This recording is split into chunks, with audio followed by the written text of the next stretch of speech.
मेरे प्यारे साथियों, हम आए हैं एक नई कहानी के साथ। तो चलिए कहानी को शुरू करते हैं। एक छोटे से गांव में एक बूढ़ा किसान रहता था। वह गांव के बाहर एक सुनसान इलाके में अपने खेतों की देखभाल करता था। एक दिन जब वह देर रात खेत से लौट रहा था, उसे रास्ते में एक कुत्ते की हल्की सी आवाज सुनाई दी। उसकी आवाज अजीब और रहस्यमयी थी, मानो कहीं दूर से आ रही हो। उसने चारों तरफ देखा, लेकिन वहां कोई कुत्ता नहीं था। किसान ने इसे नजरअंदाज किया और आगे बढ़ गया, लेकिन कुछ ही दूर चलने पर अचानक एक सफेद कुत्ता उसकी आंखों के सामने आ खड़ा हुआ। वह कुत्ता बहुत बड़ा था, उसकी आंखें चमक रही थी और शरीर से हल्की हल्की धुंध उठ रही थी। किसान उसे देखकर डर गया, लेकिन उसने सोचा कि शायद ये कोई भूला भटका कुत्ता होगा। कुत्ते ने किसान को कुछ देर घूरा और फिर चुपचाप उसके पीछे पीछे चलने लगा। किसान ने उसे भगाने की कोशिश की, लेकिन कुत्ता बिना कुछ आवाज किए उसके पीछे पीछे चलता रहा। धीरे धीरे किसान के मन में एक अजीब सा डर बैठने लगा। जब वह अपने घर पहुंचा तो कुत्ता अचानक से गायब हो गया।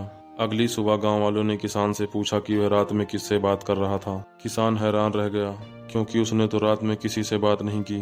किसान ने बताया कि उसने रात में एक बड़े सफेद कुत्ते को देखा था, जो उसके पीछे पीछे आ रहा था और अचानक से गायब हो गया। गांव के बुजुर्गों ने बताया कि कई साल पहले उसी इलाके में एक शिकारी का कुत्ता खो गया था और तब से उस कुत्ते का पता नहीं चला। वह कुत्ता भूत बनकर अब वहां भटकता है। किसान को समझ आ गया कि उसने जिस कुत्ते को देखा था वह कोई साधारण कुत्ता नहीं था, बल्कि एक भूतिया कुत्ता था। उस दिन के बाद किसान ने रात में अकेले खेत पर जाना छोड़ दिया और गांव वालों को भी रात में वहां न जाने की सलाह दी। कहते हैं कि वह भूतिया कुत्ता भी उसी इलाके में भटकता है। किसान के अनुभव के बाद गांव में भूतिया कुत्ते की कहानी फैल गई। लोग आपस में तरह तरह की बातें करने लगे। कुछ लोग तो इसे अफवाह भी मानते थे और कुछ सच। लेकिन किसान ने जो देखा था उसकी जिंदगी में गहरे तक असर कर गया था। अब वह दिन ढलने से पहले ही घर लौट आता और रात के अंधेरे में उस सुनसान रास्ते पर जाने की हिम्मत किसी में नहीं होती। एक रात गांव का एक युवक, जिसका नाम राघव था, इस कहानी को झूठ मानकर कुत्ते के बारे में सच्चाई जानने के लिए निकल पड़ा। वह बहुत साहसी था और इसे इन बातों पर यकीन नहीं था।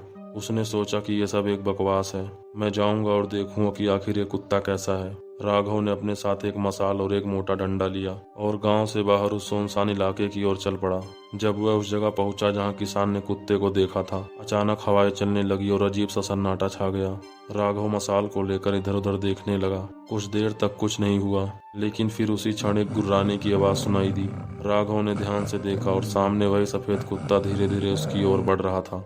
कुत्ते की आंखें उसी तरह चमक रही थी जैसे किसान ने बताया था। राघव ने पहले तो उसे भगाने की कोशिश की, लेकिन कुत्ता बेफिक्र उसकी ओर बढ़ता रहा। अब राघव को थोड़ा बेचैनी महसूस होने लगी, पर उसने हिम्मत नहीं हारी। उसने मसाल को और करीब लाकर कुत्ते के चेहरे को देखने की कोशिश की, लेकिन जैसे ही मसाल की रोशनी कुत्ते के चेहरे पर पड़ी, वह कुत्ता अचानक धुंध में बदलकर गायब हो गया। राघव की सांसें तेज हो गई। उसने सोचा कि शायद उसे भ्रम हो रहा है, लेकिन तभी अचानक कुत्ते की गुर्राहट फिर से सुनाई दी। इस बार आवाज पीछे से आ रही थी। उसने पीछे मुड़कर देखा और वही कुत्ता पेड़ के पास खड़ा था। राघव ने महसूस किया कि वह कुत्ता इंसान की तरह उसकी हरकतों को देख रहा था, मानो उसकी परीक्षा ले रहा हो। राघव अब सचमुच डर गया था। उसने जल्दी से गांव की ओर भागने का फैसला किया, लेकिन कुत्ता भी उसके पीछे पीछे दौड़ने लगा। उसकी गुर्राहट तेज हो गई थी और ऐसा लग रहा था कि वह किसी भी क्षण राघव पर झपट पड़ेगा। डर के मारे राघव की सांसें थमने लगी, लेकिन उसने पूरी ताकत से दौड़ना जारी रखा। जैसे ही वह गांव में पहुंचा, कुत्ते की गुर्राहट अचानक बंद हो गई। राघव ने पीछे मुड़कर देखा तो कुत्ता गायब हो चुका था। राघव गांव पहुंचते ही बेहोश हो गया।